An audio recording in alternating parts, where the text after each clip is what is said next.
Hindi ang total ban sa paggamit sang social media sa mga kabataan ang solusyon kundi mas estrikto nga regulasyon kag accountability sa mga social media platforms. Ining naging kabahin sa nga pahayag ni AJ Sunglao, isa ka licensed psychologist kag global mental consultant, may kaangtanan sa malain nga epekto sang social media sa mga kabataan. Sa interview sang Bombo Radio kay Sunglao, iyagin pahayag nga base sa eksperyensya sang Australia sa pagpatuman sang age restriction, may mga kabataan gihapon nga nagapangita sang paagi agud makagamit sang social media.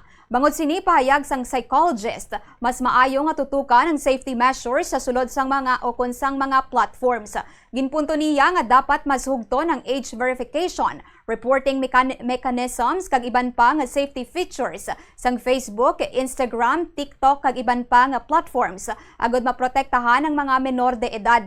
Pahayag pa niya nga dapat mangin accountable ang mga kumpanya sa pagpasiguro nga safe para sa kabataan ang ilang mga platforms, ilabi na ang mga online spaces nga ginadesenyo para sa mga bata.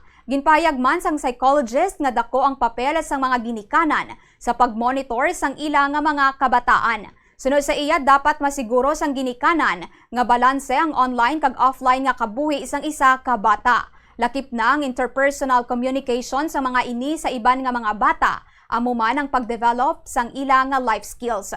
Dugang pa niya mas epektibo ang paghimo sang mas istrikto nga safety measures kag parental support kaysa sa total banning agud maprotektahan ang kabataan samtang ginahatagan sila sang husto nga paagi sa paggamit sang social media.